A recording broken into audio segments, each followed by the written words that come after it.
where the game is at right now, what we spoke on a month ago, the game is in a beautiful place. It's elevating.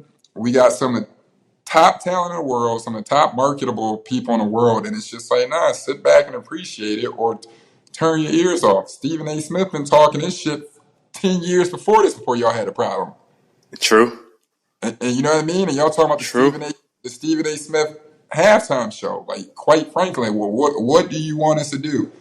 Take out basketball minds or take out the culture from it and then go throw Roseanne on there or like fucking Ellen? Like, you understand what I'm saying? Like, Yeah. do you want to turn this into The Voice?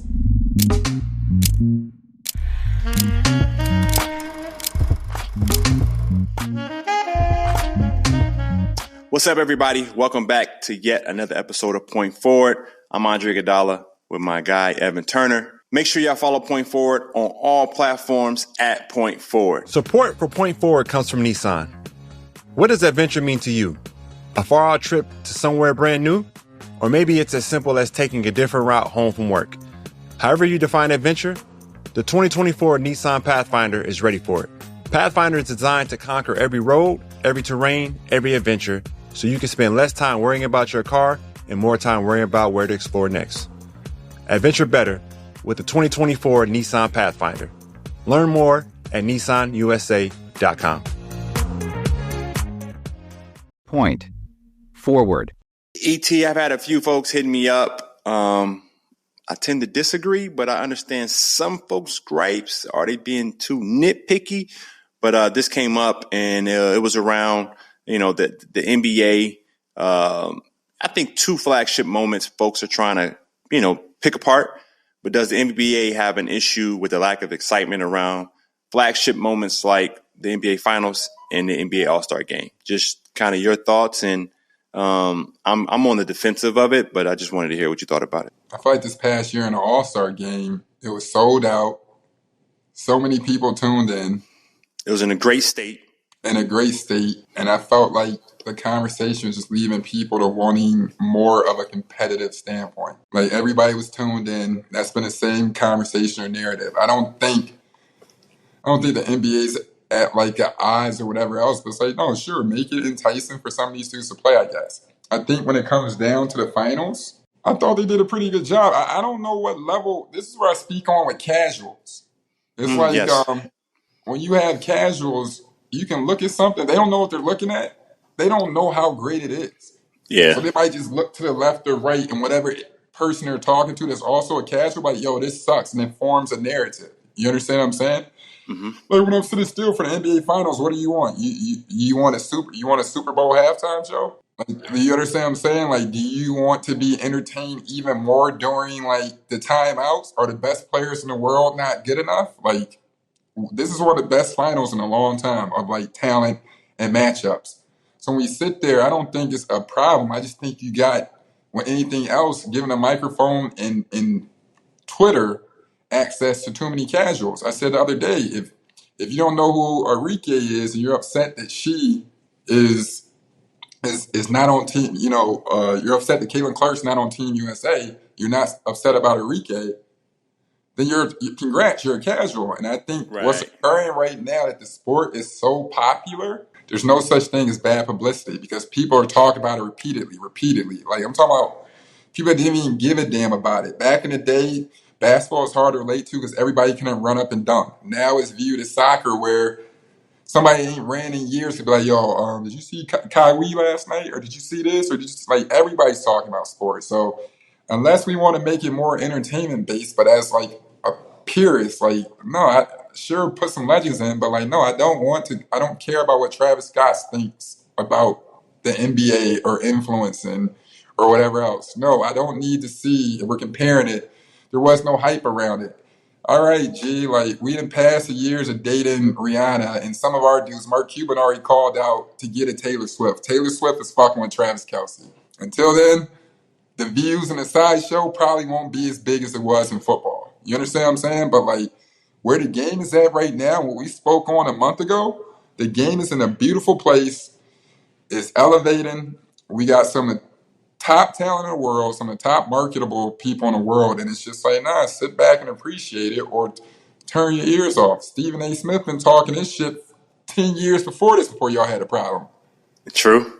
And you know what I mean? And y'all talking about True.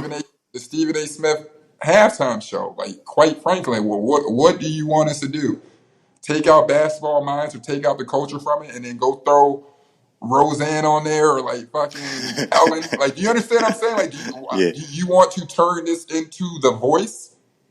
Or like, you know what I mean? America's Right. Got Talent, or like some type of thing you tune in every week and you pick and choose. Like, yo, this is my sweetheart. I want to be successful. Yeah, shut the fuck up and enjoy the game. There was nothing wrong. Niggas don't want to watch that. G. The real hoopers and people that know, like, the same way I show up to golf, and I hate that you got to be quiet during golf and you got to dress like a fucking nerd. But they say that's how you walk and talk. Guess what? Buckle the fuck in and learn how to walk and talk. Do you understand what I'm saying? It's the Yes, truth. sir. Yeah. Like, the fuck? Like, we talking about, well, what was wrong? What you want, Rihanna to come back and do a halftime performance? It's the NBA. Mm-hmm. Now, I do miss that element where, like, Mariah did MJ's closing out, but they booed Beyonce. Y'all don't deserve greatness. Like, y'all booed Beyonce. Yeah, and that's what I'm saying. What are we talking about? Like, do y'all want like to get more? That's on the NBA then. Do y'all want more for a halftime show or entertainment? Like, yeah. Like, do y'all want Houdini to come back? Like, what are we talking about? We just saw the crowning of a young champ. Like, we saw an unexpected MVP. We saw a lot of good shit. Even like the Dallas players stepped up and played at a high level. Like, we saw a former player that won a championship with the organization. Coaching the team to the organization. We saw the youngest player to ever win a championship since Bill Russell won it. Like, what are we talking about? Like, if people are saying it's a down thing, I think those people that are speaking have no clue what they're looking for. If it's coming down to, like, if you don't fly, what does it mean? Well, one thing that stood out what you said that I wrote down was your soccer analogy, because I was thinking it right before you said soccer. I said it feels like soccer, where soccer has such a it's the number one sport internationally, globally. It's the number one sport. Like, I don't understand the game to the level I would like to, but I understand the game and I understand what I don't know. And so I'll never complain about what happens in a soccer game, because they told me what happened. So you know, at the World Cups, after Olympics, they always want to blame this guy. They want to blame that guy. But I'm looking back like, the team that's supposed to win usually wins. So what are we griping about? Like, you over picking it apart. Like, we just supposed to watch greatness and let me learn from that greatness. And you're taking it away by picking it apart. I'm like, what are you trying to prove by picking it apart in this manner? Are you trying to tell me why you're so great? Because if you were, you would probably be there making the decisions, you know? And my point exactly. It's just like, follow the leader. It's like, bro, the rest of the 8 billion, there's going to be like 600 people on this earth that can tell you about the NBA. True. You know what I mean? So, like, just leave it at that. I don't know what else to say besides that, because at the end of the day, the game is being played beautifully. The game changes every 3 or 4 years. We play Euro type style. We even just discussed our young superstars passing the ball off more than shooting. Like, I don't. Yep. We have an elegant superstar. We have another Finals MVP that speaks with, you know, great colloquialism and has like, what more do you want? They wavy, they fire, Louis Vuitton, they date R&B singers. Like, they look like superheroes, bro. Like, what more do you want, bro? They basically look like what the soccer players are supposed to be, but normal size. You know, there we go. You understand what I'm saying? There we go. Like, y'all used to be fiending for 5'7" dudes. Now you can fiend for a 6'4" Adonis. You're welcome. And I'll close it on this. It's two phrases that always come to mind. And the first one doesn't really pertain to this one, but the second one does. And it's, you hear the saying, numbers don't lie. I always hear the opposite. Numbers always lie. Like, you can finagle some numbers to look however you want. And so when people are always talking about some numbers this and numbers that, that's what we talk about analytics. So, like, listen, man, them numbers are lying to y'all. Them numbers be lying to y'all. Like, you just look, we can look. This the look test too. If you can't give someone a look test, if you can't see it, then I don't want to hear about them numbers, because your numbers gonna lie to you, because that's the only way you can translate something. And then on the other side of it is, you always hear the customer's always right. I had a great CEO tell me the customer is always wrong, because the customer doesn't know what they want. You got to show them what they need or what they want. They never know what they want. And so from that, I never forget that. And so it's like, let's let greatness do what greatness do, and everyone will be satisfied at the end of the day, just appreciating it. And what I always say, you can never underestimate how dumb a motherfucker is. We should put that on the shirt. No, it's just the truth. Like even in my own self, I'm like, damn, that's some dumbass shit. I ain't think. 1,000,000 times I've said that to myself. Yeah, I be telling homies, man, you knew that. You just ain't think, and it's the truth. You know how many answers I give a nigga off rip that's the wrong answer, like off rip, because I didn't even think about shit. I just literally thought about like grapes, and I'm like, yeah, nigga, grapes. You know what I mean? The power of Google. All right, I want people to go experience that, because I got a bunch of questions over this past week, and the answer was just Google it. Like, you wasting my time, and like that I just felt it in my spirit. So I apologize for that, but somebody just did it again. I hate when niggas be asking me questions like, bro, you know, not even saying it's below my pay grade, but you know I'm too lazy to figure this out, G. Like, so the fact that you asked me something that little me would have done is crazy. I don't know this answer, fam. Beat rocks. Now, somebody asked me like where something's at, and I'm like, if you don't Google where something's at, like, why would you ask me that? Point. Forward. There are a bunch of new rules that have recently been put in place last CBA that will impact free agency. And one has caught fire in a positive light on social media, which is very rare. And so this year is the first year some of these rules will be implemented by the NBPA and the NBA and the new CBA. We spoke about this Wednesday when we dropped the Wednesday's episode in terms of the future of the Celtics and this new free agency. Some of the rules that will be implemented coming into this year by the PA and the NBA regarding the collective bargaining agreement that was completed in 2023, the summer of. And so now that the NBA finals have ended, the new rule allows teams to begin negotiating with their own free agents the day after the last finals game, which was Tuesday. And so you're going to start hearing really soon some deals that are being done with teams and their own players. Previously, the negotiations with the free agents couldn't start until June 30th, but now they can be in place before the draft. Free agent deals can't be finalized until after the July moratorium ends July 6th. Extension-eligible players can also begin discussions with their new deals with their current teams a day after the finals as well, but those can't be finalized until July 6th. The change aims to help teams retain their own free agents, avoiding situations like last year's split between the Sixers and James Harden, which was a big one. I think I wouldn't say both, but the Sixers seemed to struggle with that injury to Embiid. Also, this year, the Sixers have 10 free agents and an estimated $65 million in cap space, which is a big influence on how they draft and go about that strategy. The rule actually does benefit the Sixers, providing Daryl Morey, who's their president, more information to approach the offseason and the draft. And the timing allows the Sixers to focus on max extension for Tyrese and potentially adjusting their approach based on availability of players like Paul George, OG Anunoby, who I just read about. He's kind of shocked at what he thinks the low offer is from the Knicks. Pascal Siakam, I've heard that he has a big deal coming from Indy, and Donovan Mitchell seems to be staying with the removal of that coach. And so this is, does this help or hurt?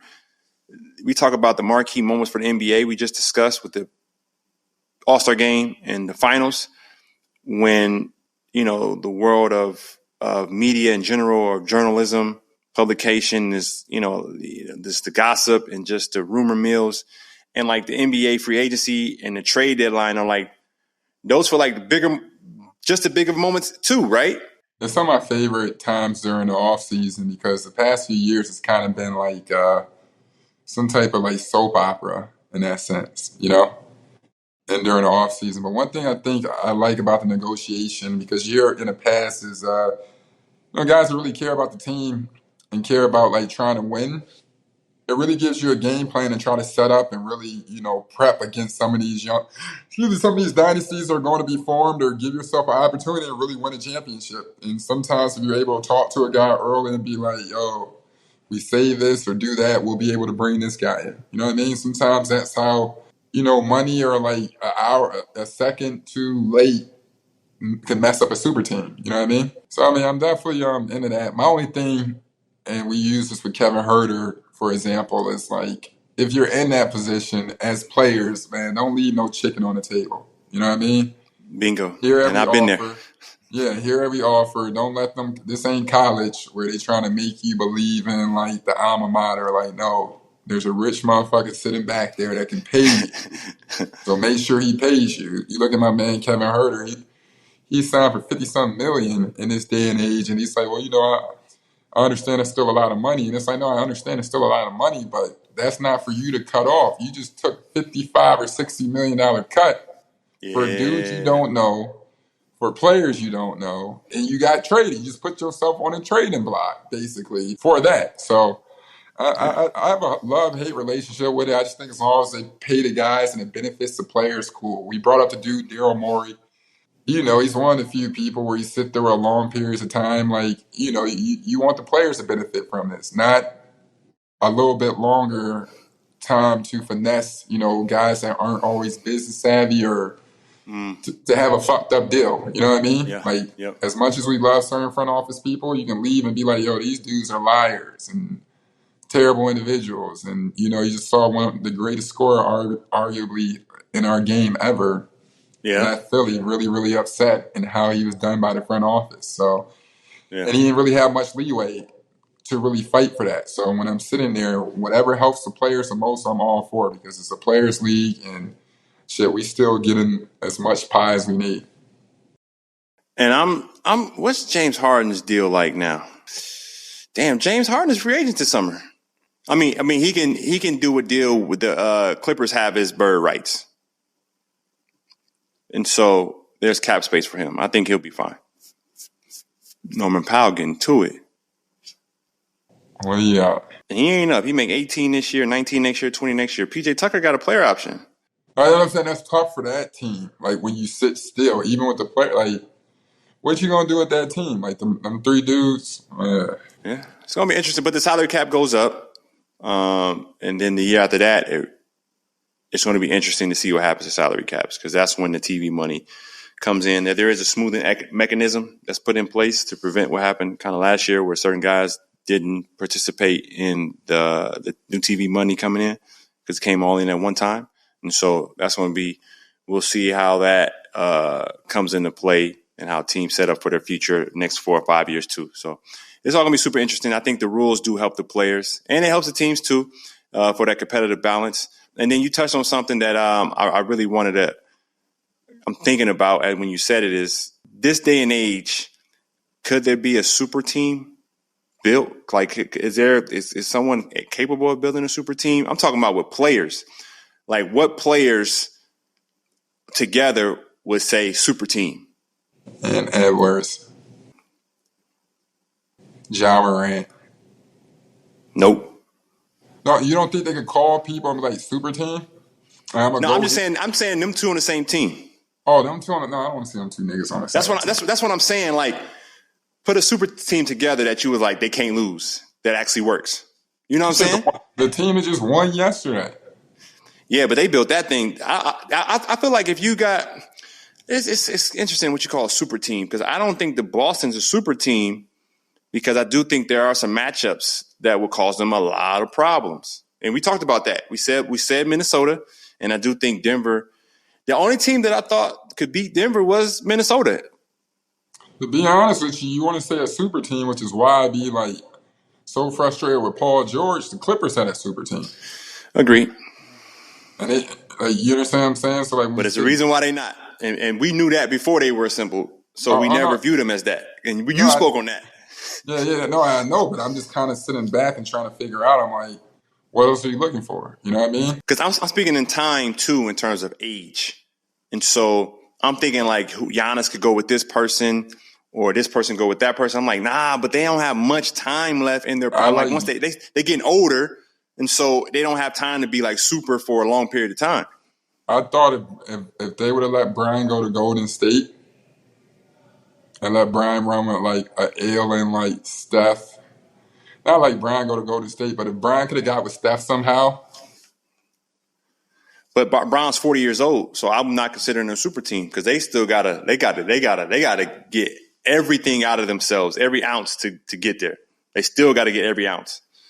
Because our super team was like, man, we can play B-, we still gonna win. We can play C+, we still gonna win. Yeah, but that was a different level, and like we always say, different IQ. I think that IQ of like two smart basketball players, you even throw Draymond in there. I think that alone and the toughness to take out a younger group, which it did in 2022.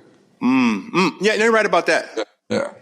You're right about Steph that. did that on his own. So that's my only thing. It's not like you battling like even when you want to say like a dude that was always forgotten, but Mike Conley's IQ was OD. Yeah. Like Mike Conley at one point was the 15th best point guard, maybe. No, but I'm saying in regards to how the IQ was back in the day. No, you're 100% right. Yeah, when you're talking about now, you're going to be in super teams. It's not like it's some young dude that even at worst when they're in Grind City, like you couldn't play around with Mike Conley. Like you not know at what all. I'm saying? Like not at all. Game wise and mentally, and he was standing next to Zach Randolph and all them. So I'm just saying, like with that IQ, like you said with Jalen Brunson and them, the slippage that would help. LeBron or Steph, like, bro, Steph is still averaging 30 and 35, and Bron is still averaging 40. Them dudes are smart enough to work with each other and add one more shooter, bro. Bron to get the trap back jumping. Damn, you act like they have one of the best shooters of all time. I saw Clay numbers the other day, and we ain't gonna discuss Clay following his employer because we all do that from time to time. But I don't want to ask you what you thought about that. But I looked at his numbers. Bro. His numbers are still great. Like he still made the most threes in the league. I think something like he still has some crazy number like that. No, shout out to Clay. I think Clay is lit. I think everybody, man. If this was Costco, bro, everybody use a ketchup. Gee, dudes is literally 35 years old, dog. But that's what I'm trying to tell. That's what I'm saying too. Like. Once guys hit that certain age, it's like it is different. It's just Father Time is undefeated. So that ain't me speaking on something. That's just it is what it is. So I'm agreeing with you. Yeah, no, for sure. And naturally, bro, all them dudes played like hundreds of games every year for like 8 straight years, bro. Like what that did to the body, what that did to the mind makes no sense. So like I said, you still give him a lot of credit for even being around. I just think, but I am a big fan of how Steph thinks. I'm a big fan of what you get when you find shooters for LeBron. He's deadly. He's deadly, unstoppable. He is unstoppable. That's crazy. Yeah, and then it's crazy. And when you think about greatness, it's not bad. But even then, like one point, Ian Clark was like one of the highest like free agency targets because when you play with great players, you lift every voice. So you understand what I'm saying? Who's that? Like, remember when Ian Clark? He went to. Oh, Ian Clark. I thought you said Ian Clark. Ian Clark, yes. You know what I mean? And he left, and they wanted him in New Orleans for a little bit. But like I'm saying, like when you sitting around, Bron took Ilgauskas, bro, and Jamario Moon to the finals. Wally Zerbiak, Joe Smith. Right, that's what I'm saying. Boobie Gibson. Boobie Gibson, G. So Boobie Gibson was hot for a minute. No, he was. I'll be high enough to get he had a wave. Yeah, he was wavy, and he was killing in Texas too. Yeah, and that, it's funny because you say Brown with some shooters. It brings me to there may be an open spot this summer in the Paris Olympics with Kawhi possibly not being there, and they're talking about who's going to fill that void. I heard they said Derek White. I didn't like it, but I mean, if you're saying shooters, sure, but like I kind of would feel more comfortable with Kawhi being there. I'm not gonna lie. I'll say that if you wanted to throw Dame in there, if you needed a shooter, I guess. Who's the top catch and shoot guy in the league this year? Do they have any white guys? Do they have any affirmative action members of the USA team? We laughing and shit, but Grayson Allen shot at a high level. But that's his past transgressions will not allow for us to allow him to play. I don't know, bro. There ain't no shooters out there. I don't even know, not to know one. I guess Derek White's the only one that can really work. Top 3-point percentage shooter. Yeah, it's Malik Beasley, probably. What, you think it's Malik Beasley for real? He was 45 at one point. Check. No, you're right. It was Grayson Allen. It was Grayson Allen. But that don't matter. He don't get it. Luke Kennard, Mike Conley. Man, hell no, G. Garrison Matthews, Norman Powell, Bradley Beal. C.J. McCollum, Drew Holiday, Jalen Williams. Drew's already there. He's already there. Sam Hauser. He came through the other night. He came off a couple strings, let that thing fly. Yeah, I like Sam a lot. Yeah. Nah, G, Kawhi's up there. Isaiah Joe. Whenever I see him, he don't miss. Man, you might as well put Van Fleet in the game if you're going to throw anybody else in there, G. You know what? I like that, actually. Tough. Ain't scared of nobody. No, you're not scared of nobody, but, like, at the same time, G. Fam, I'm telling you, we always speak on this. When players get on certain levels or certain platforms or certain, them lights hit different, them guys be disappearing, man. And I can trust that Van Fleet ain't going to disappear in terms of, hey, he going to show up. He may not make a shot or miss a shot, but you going to feel him. Yeah, you definitely going to feel him, G, but, I feel you, but this is a real thing, G. You understand what I'm saying? Even the Derek White invite got me kind of, a little uptight. You know what I mean? Just in case. It's just it's a real thing, man. I don't know where we go with that. I'm not saying Derek's not good enough. I'm like, that's a real position. We got to really put on this Olympics, G. And when we do a replacement, why is Kyrie's, what's the deal with Kyrie? I don't understand that. Man, there got to be, I don't know, there got to be something. I'd go play for Australia if I was him, to be honest with you. Yeah, but I don't know what it is. I hope Kawhi can play, G. I just hope Kawhi can play because we need every piece to really set this tone. Who could beat us? I don't know. I just don't want to lose.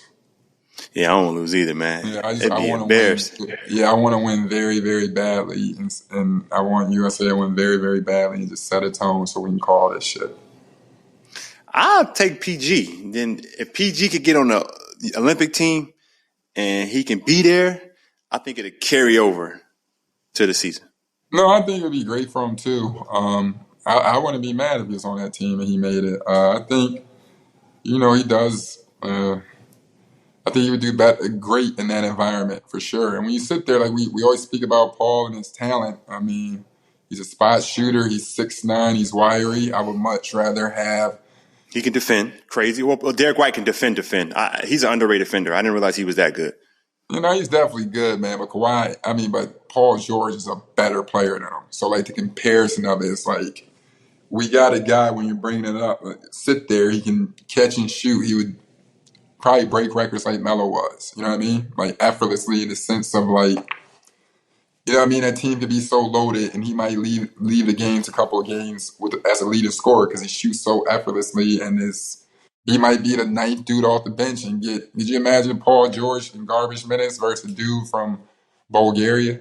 Which is where I get upset at the eras as we've gone along. So when you saw the original Dream Team, even Dream Team 2, even the 2000 team with KG and those guys, Sharif Abdul-Rahim, Vince Carter, Gary Payton, you never had to worry about our guys going to get their touches. And I feel like those conversations are coming up more than ever in terms of usage.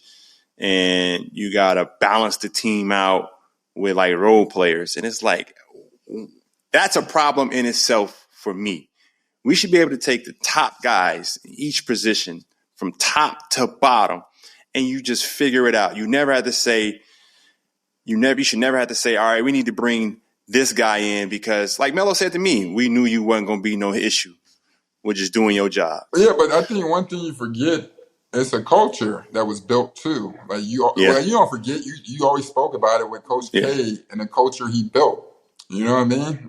You didn't even at one point, once, I guess, not even to bring up Iverson, but Iverson's team, when they're viewed as failures or whatever, or selfish, or try to do that label, I feel for the next 3 or 4 Olympics, the whole energy, even working with Kobe and all those dudes, was now we got to make sure this is a team atmosphere and team camaraderie. Whatever happened in the past situations now, where you have to really bring it in, it's you might hear dudes, conversations come out and be well, shoot, Kobe ain't start. Well, there's no Kobe. You know what I mean? That was a real narrative and real conversation to be had, as opposed to 6, 7 years ago. It's like, all right, perfect. I'm blessed to be on this USA team. Like, if I get 2 minutes, I'm gonna get 2 minutes. Like, even when you look at Mike Red finished a whole workout and literally wore a suit for his Team USA interview. And he was like, bro, I just want to be on the team. I know how big of a deal this is. Call it a day. I think now when we're sitting still, it's not nobody's fault, but everybody's trying to figure out, and it makes the game in a great place, who's taking that next step on the world stage. For 10 or 12 years, we already had the head honchos. Now it's like Tatum got to make up for what just occurred. Maybe Jaylen Brown gets invited. It's like, hey, G, shit, I'm one of the best. You know what I mean? KD might still have to make up for some stuff. Brian is like, yo, I'm going to get the trap back jumping. Right. You understand what I'm saying? Like, Right. it's different type of legacies, but I think with a new voice, new coach, Steve just has to continue to build that culture on what Team USA basketball is. And granted, it's probably even tougher because the game has become so much more popular that, like we said, with the narrative of like the NBA All-Star Game or championship, like the game's the best it's ever been, but the perception is just being spoken loudly from people that don't understand or casuals. You understand? For sure. But I'm interested. I mean, I think it's going to be an exciting summer. I just saw in Joel, he's super excited. He said he'll be ready to go. I think that environment is going to help him out a lot. If that team's able to win gold, I think you're going to have a handful of guys who are going to take that momentum into the regular season. That's Ant Edwards. That's Joel Embiid. Mainly those two. If PG possibility to get there. I want Jaylen Brown on Team USA. I think that'd be great. I think it'd be great. But like I think we've allowed too many folks outside our game. We let their opinions seep into their opinions seep in, and perception has become reality. And so we want to allow certain guys in because we let the narrative that isn't true be like the end all be all. And Jalen's a part of that. Kyrie's a part of that. Yeah. And it's just like, we got greatness. We got to let them go out there and figure it out. So regardless, we got a stacked team, and I think the guys have figured it out. They got a short period of time to figure it out, but it's going to be super important. They just got to be locked in every second of every moment while they're in. That's what I think most people don't understand. It's like you don't have much time. The other countries, they've been playing ball with each other since they were 12, 13 years old, and they always come together every single summer. So they just know each other well. Whereas us, we got a month, we got 5 weeks to figure it out. And it's like you got to use each and every second of those 5-6 weeks to like really become one and just get the job done. Because there's nothing like the worst thing about being on USA basketball team is you only got one choice: to get the gold or you're a failure forever. And so it's like it's not even fun to win the gold. It's just like, all right, cool, we just did what we got to do. Good job. We handled business. Let's go back home. Yeah, but sure, that's what I want. Just handle business and call it a day. So you can legit, everything that's being told is like, you don't be around when you might be across the waters and you might bump into, shout out to Bodan Bogdanovic from Atlanta. I think that's his name, Bogdanovic from Atlanta. Like him and his homies back in the day when we did one of them NBA things, like they were prepping for like, talking about, this next Olympics we'll do this and that next Olympics we'll do that. And like, it's real combos. And you're like, bro, like, me and the homies on this bus would beat the shit out y'all damn. So like the fact that like your friend ain't tell you that they not fucking with Brian, they not fucking with the top 35 is beyond me, because the top 35 is scary. So that's why I just want to go over there, beat the shit out of folks, and then we be like, yo, does anybody know this is like year 8,000 that we keep doing this basketball comparison? Point forward. And with that, thanks for tuning in to another episode of Point Forward. Don't forget to follow us, Point Forward, on all social media, and subscribe to the show wherever you listen to your podcast. We appreciate you listening. See you next time.